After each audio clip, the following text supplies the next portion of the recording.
కృష్ణదేవరాయలు గారి రిప్రజెంటేషన్ ఇది ఇచ్చి అన్ని ఆఫీసుల్లో ఇదే కట్టు కథని ఇచ్చి వరసబెట్టి ఇదే ఆవు కథని అదిగో 2 కోట్లు ఇదిగో 2 కోట్లు అదిగో రజనీ 2 కోట్లు ఇదిగో రజనీ 2 కోట్లు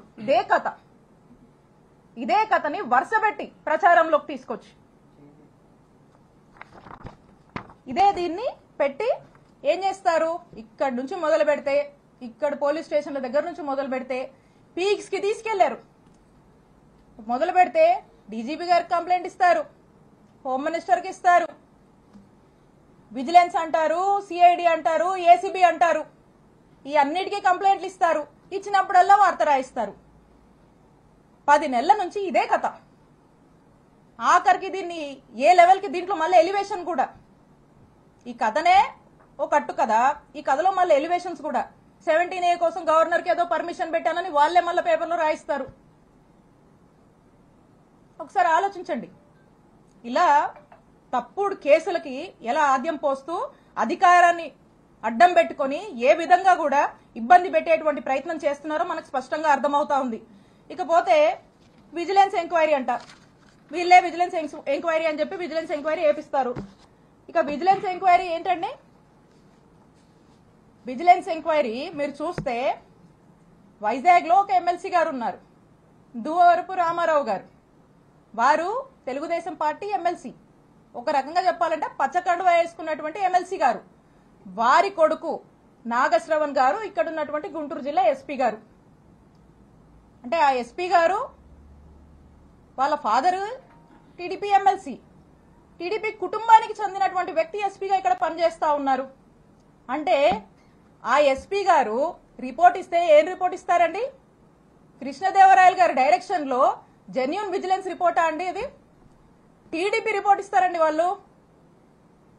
ఇక్కడ నుంచి ఒక ఫ్యాబ్రికేటెడ్ అవాస్తవాలతో కూడినటువంటి ఒక టీడీపీ రిపోర్ట్ ని, ఏమీ లేనటువంటి విషయాన్ని వాళ్ళకు అనుకూలంగా వాళ్ళకు నచ్చినట్టుగా రాసుకుని పంపిస్తారు. పంపించి దీన్ని ఫాలోఅప్ చేసి ఈ రోజు ఈ కేసు కట్టేదాకా తీసుకొచ్చారు. ఇక ఇది పీక్స్ అన్నమాట. అందుకే ఈ కేసు నేను రెడ్ బుక్ రాజ్యాంగానికి, రెడ్ బుక్ పాలనకు ఒక పరాకాష్ట అని చెప్పి చెప్తా ఉన్నాను. ఈ విధంగా చేస్తా ఉన్నారు. ఇక ఇదే కాకుండా ఒకవైపున ఈయన చెప్పాను కదా, ఇంకో వైపున ఇక్కడ ఉన్నాడు అవినీతి ఘనపాటి ఎమ్మెల్యే పత్తిపాటి గారు. ఇక ఆయన ఎక్కడా లేదు. విద్యుత్ పవర్ చేస్తే రాష్ట్రంలో ఎక్కడా లేదు. ఒక్క చిలుకూరుపేటకే సమస్య వచ్చిందంట. ఇక్కడ మాత్రము మా మీద ధర్నా కేసు కడతారు, నా మీద, మా ఫాలోవర్స్ మీద, మా వైఎస్ఆర్ కాంగ్రెస్ పార్టీ నాయకుల మీద. ఇక అదేదోనంట ఎప్పుడో జరిగిందంట కట్టుకదల్లి అతను కూడా ఏదో పెట్టాలి కాబట్టి ఈ రెడ్ బుక్ రాజ్యాంగం నడుస్తుంది కాబట్టి ఈయన కూడా ఏం తగ్గకూడదని చెప్పి ఎవరినో పంపించి ఓ కట్టుకదల్లేసి నా మీద ఎస్సీ ఎస్టీ కేసు పెడతాడు. జర్మనీలో ఉండే మా మరిది మీద ఇక్కడ లేకపోయినా ఇష్టం వచ్చినట్టుగా కేసులు కట్టేస్తారు. వరుస పెట్టి అతని మీద కేసులు కడతారు. మా మామ మీద కేసు కడతారు. నచ్చినట్టుగా ఏదన్నా పెట్టుకోవచ్చు కంటెంట్. కేసులు కడతారు. దారిలో ప్రయాణం చేస్తుంటే కార్లు అద్దాలు పగలగొట్టిస్తారు, కారు పగలగొట్టిస్తారు, ఉన్నోళ్ళతో హత్యాయత్నానికి ప్రయత్నిస్తారు. ఇలా వరుస పెట్టి ఈ విధంగా ఇబ్బంది పెడతానే ఉంటారు. ఎప్పుడు చూడు మాటలు ఏదో అవినీతి అంటారు. చేసే వాళ్ళకే వస్తాయో మాటలు. పొద్దుకులు ఎవరికి వస్తాయి? ఎవరు ఏం చేస్తే అదే వస్తుంది వాళ్ళకి.